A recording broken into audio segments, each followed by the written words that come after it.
Hello, it's 9 p.m. in RTD. It's time to English New Edition. For tonight headlines, we have start of the test for the Fundamental Studies Certificate, known as BEF. For the international scene, 1 week after the shooting, Uvalde holds its first objects. Welcome to our newsroom. In the evening of May 31, 2022, the Chief of the General Staff of the Armed Forces, General Zakaria Sheikh Ibrahim, at the head of a large delegation composed of senior officials of Djibouti Armed Forces and the National Gendarmerie, welcomed the Minister of Defense responsible for relations with Parliament, His Excellency Hassan Omar Mohamed Burhan. Back home, the Defense Corps wants to show its affection through this solemn welcome. Pleasantly surprised, His Excellency Hassan Omar Mohamed greeted and thanked individually the whole delegation for this very benevolent initiative.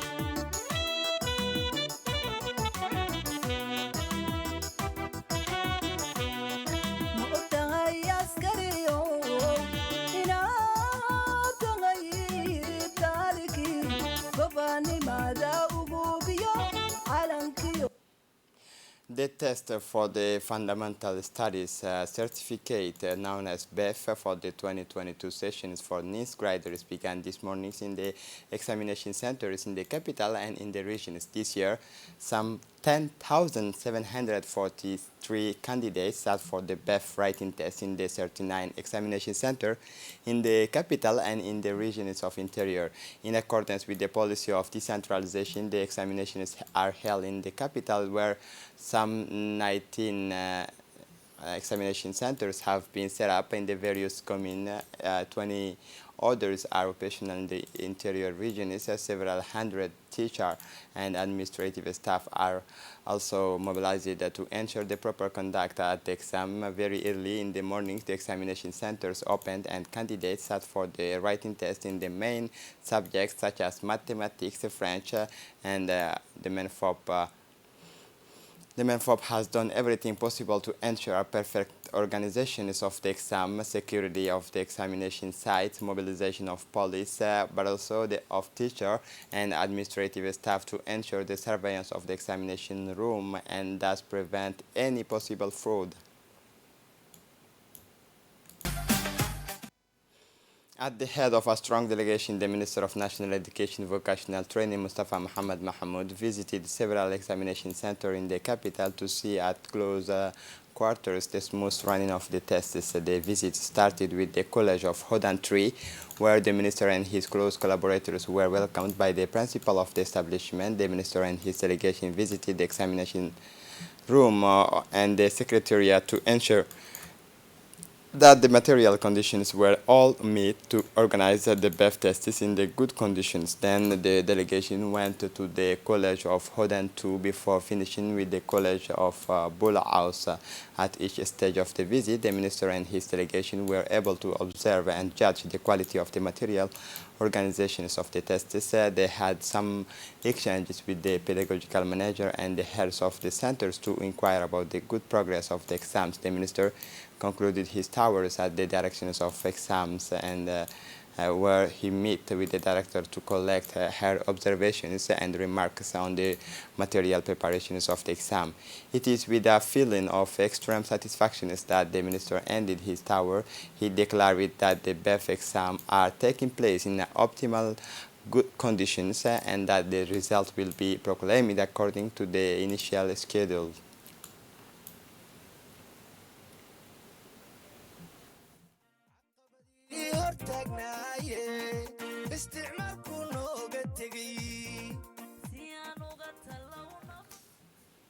The National Society of Red Crescent of Djibouti organized the Extraordinary General Assembly this morning at the People's Palace. The Minister of Social Affairs Solidarity, Ulufa Ismail Abdo, was welcomed by the President of the Djibouti Red Crescent, Mr. Abdi Farah Ahmed, and visited the different stands of the Djibouti Red Crescent were present at this ceremony.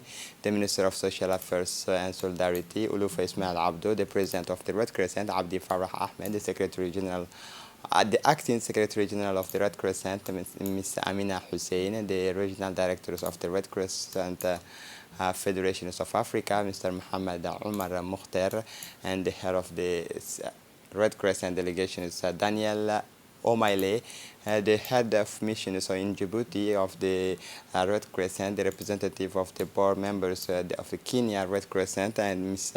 Ali Gedi, the members of the Djibouti Red Crescent from Djibouti City and the interior regions. Recall that the Djibouti Red Crescent is founded on the basis of the Geneva Conventions and the fundamental principles of the International Red Cross and Red Crescent movement, and created on August 1st in 1977 after a few months of our independence. We have been here. Our presence has been felt here very well. We have given you our good ambassador, Mahdi, who has been with you for quite a long time. As a society, we are happy with what he has been doing. Mine is to confirm to Djibouti Red Cross that Kenya Red Cross is still going to be with you. We are going to ensure that we give you both financial or technical support as of the need. And I am here to confirm that we will support you. We are with you. We will not leave you. And we will go this journey together. Otherwise, thank you very much. In his side, the president of the Red Crescent of Djibouti, Abdi Farah Ahmed, explained that this General Assembly has for objective this great gathering makes a general recalls on the rights and duties as well as the obligation and the necessity. Listen to him. Our great pleasure as an IFRC International Federation of Red Cross to be invited for this General Assembly of the Djibouti Red Crescent. That shows the confidence of the Djibouti Red Crescent to play by the rules of the constitutions, to ensure the openness, transparency, and that the proceeding of the General Assembly has been conducted in line with the Constitution of Djibouti Red Crescent and in line with the Constitution and the Statute of the International Federation of Red Cross Red Crescent. So we are hugely privileged to be invited as observers and to be part of these deliberations of the General Assembly. Colleagues and friends, please allow me maybe to share with you 3 reflections and 3 key messages. Number 1, I'm here to represent the 192 members of the International Federation of Red Cross. So in my capacity as a regional director, I'm here to bring all that support and to make sure that we as members of the International Federation of Red Cross are all behind the humanitarian needs and behind good governance in the Djibouti Red Crescent. I just wanted to reiterate very important message that Djibouti Red Crescent is actually the member number 144 of the IFRC. So they joined us in 1986 as number 144 member, and we are delighted that it is one of our strong members in Africa in terms of governance and management and being true auxiliary to the public authorities.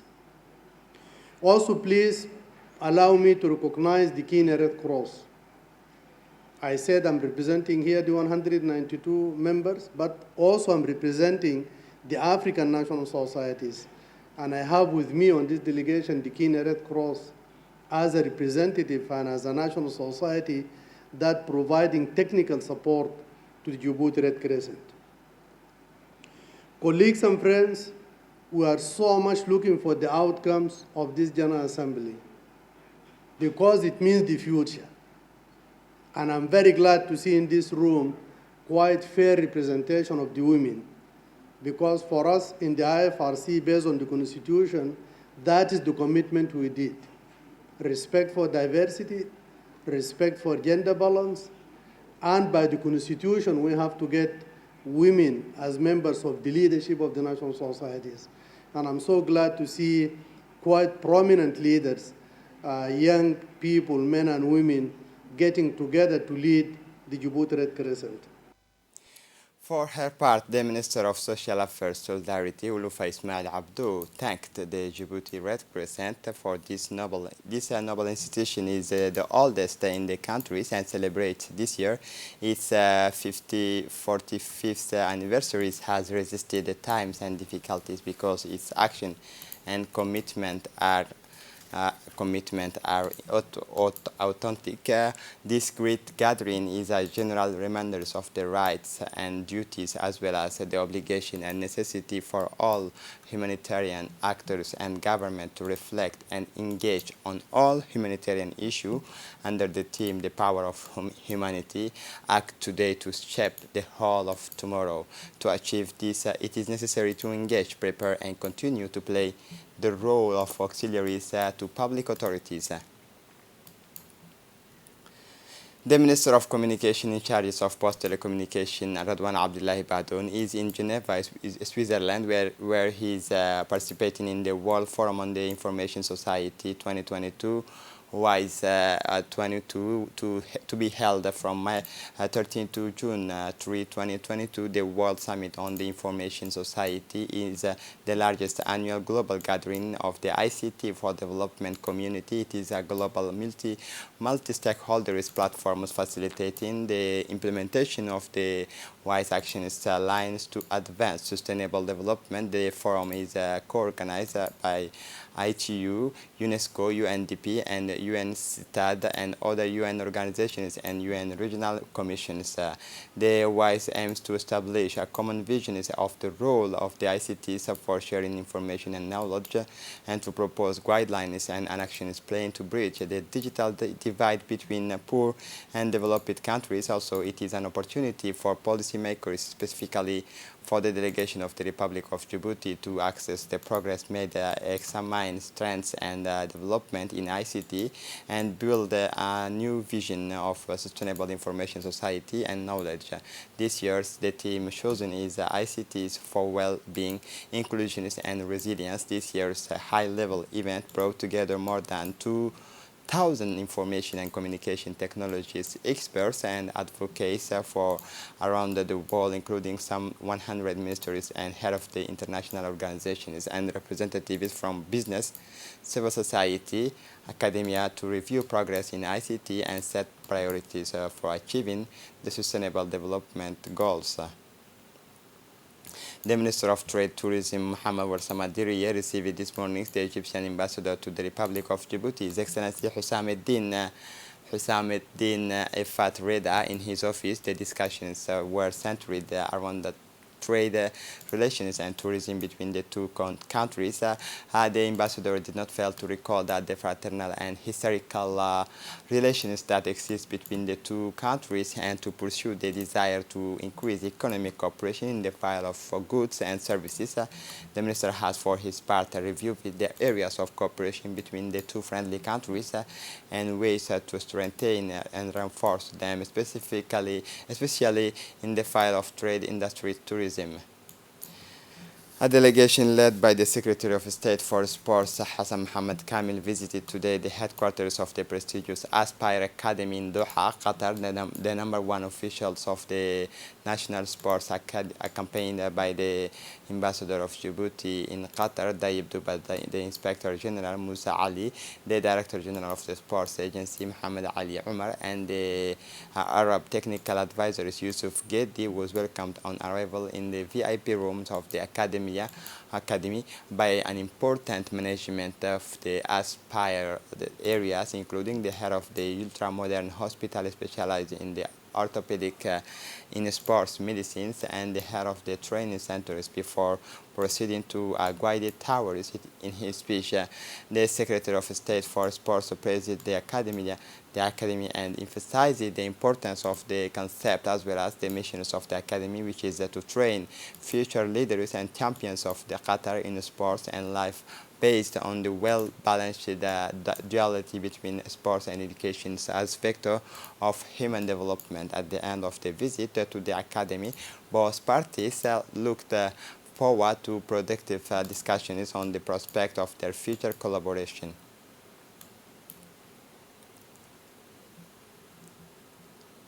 The visit of the President of the Ports and Free Zone Authority to Saudi Arabia, the delegation of the Ports and Free Zone Authorities of the Republic of Djibouti, led by Abu Bakr Omar Haddi, met with the Secretary General of the Union of Saudi Chambers of Commerce, Hussein Al Abdul Qadir, in the presence of the Ambassador of the Republic of the Kingdom of Saudi Arabia to Diayeddin Said Bamakrama, the Director General of the Private Sector Affairs of the Ministry of Foreign Affairs of the Republic of Djibouti, the Secretary General of the Saudi Chamber of Commerce, Diayeddin Said Bamakrama, the Director of the General Private Sector, the General Authorities for Foreign Trade, Ms. Ala bin Essam Al-San'a, and the president of the Saudi side in the Djibouti Saudi Business Council, Mr. Abdul Karim Al-Baz.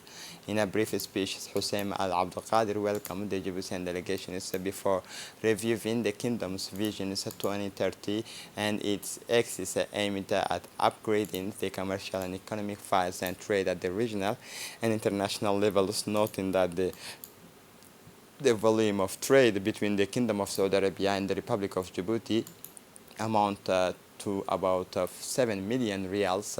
For his part, the chairman of the Ports and Free Zone Authority, Abu Bakr Omar Haddi, praised the friendly and fraternal historical relations between the two brotherly countries, praising the efforts made to strengthen trade cooperation. After that, the Djiboutian team made a presentation on free zones, investment opportunities, and services offered to investors. In addition, the discussions focused on the project of air transport from Asia to Africa via the ports of Djibouti.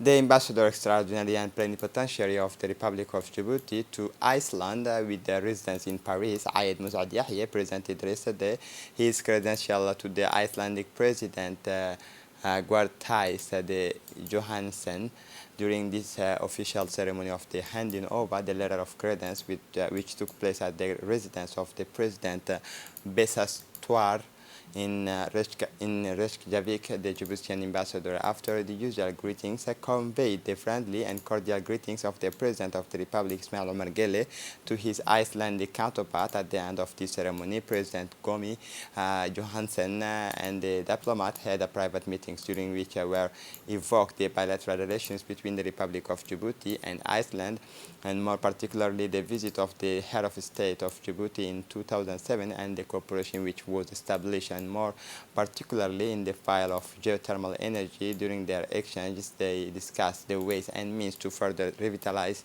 the cooperation between the two countries, especially in this file where Iceland has comparative advantages recognized worldwide. The Icelandic President asked the ambassador to convey his friendly greetings and wishes of prosperity to the head of state of Djibouti and assured the diplomat of his support in carrying out his mission.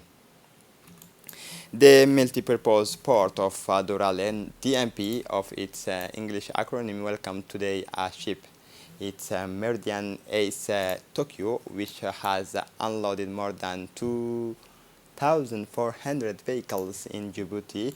This transshipment activity started as planned at 1 p.m. The export ships carrying more than 2,400 100 vehicles from Mumbai, including 518 transshipment to Japan. The Director General of the DMP, Jama Ibrahim Darar, in his speech stressed the importance of Djibouti port as a whole and expressed his joy for the smooth running of the operations, stating for the port has shown that it can handle these kinds of transshipment. This shows that DMP has become a real hub for transshipment of vehicles. By definition, transshipment is the act of shipping goods and containers to an intermediate destinations, then to another destination. A new chapters in maritime transport is thus opening up for our countries determined to become international logistic platforms and a multimodal center for economic and commercial exchanges. For his part, the general manager of DMP, Jama, has indicated that the DMP has succeeded in strengthening its positions as high-level port, industrial, and logistics platform, benefiting from a strategic geographical positions on the Bab el-Mandeb. This port allows to strengthen the international connectivity of Djibouti and consequently to reinforce the Djiboutian competitiveness and on the international scale. The mayor of Djibouti City received for a meeting this morning in his office the resident representative of the United Nations Development Program, UNDP, Ms. Emma Guan Ano. It was a working meeting to strengthen the partnership already existing between the city councils and the UNDP. It is in this context that the UNDP representative thanked the mayor of Djibouti City, Mohammed Daoud, for his friendly welcomes before addressing the objectives of the meeting. The representative of UNDP discussed joint project and future project for development in several sectors. The mayor of the city has put the point the privileged partnership between the city councils and the UNDP. The two parties discussed at length the various technical support that UNDP can provide to strengthen the already existing and privileged relationship. The UNDP is a partner on which the mayor's offices can count, said in substance the mayor. The government of Djibouti is committed to implement the policy outlined by the President of the Republic, Ismail Omar Guelleh, for any commitment of the beautification of the city of Djibouti, added the mayor of the city. The UNDP representative congratulated the mayor for his appointment as a head of the city and expressed confidence in the revitalizations and activities related to development. The two parties agreed to further strengthen the relationship, especially on the strengthening of the partnership. Under the supervision of the Ministry of National Education and Vocational Training, the Yemeni School of Djibouti has launched yesterday morning the secondary certificate examinations under the supervision of the envoy of the Yemeni Ministry of Education. In this regard, about 61 male and female students went to the examinations room to take these exams. The head of the founding bodies of the Yemeni school, Hajj Abdul Rahman Ahmed Attaha, and the head of the board of the directors of the school, Professor Abdullah Al-Muzaiqar, an inspections visit to the centers in the presence of the head of the testing center, Abul Raqib Al-Dubai, and the supervisors of the examinations urged the male and female students to make more effort, diligence, and perseverance to crown their academic year with excellence and success. This visit was made by the President of the Constituent Assembly with the participation of the Deputy Secretary General of the Ministry of National Education and Vocational Training, Constant Dreams, and the coordinator of the Ministries for Refugees in Abqa centers, Hussein Isa, and the visit to the examinations room. Everyone praised the calm and stable atmosphere and the rooms organized, suitable, comfortable, and suitable for the examinations.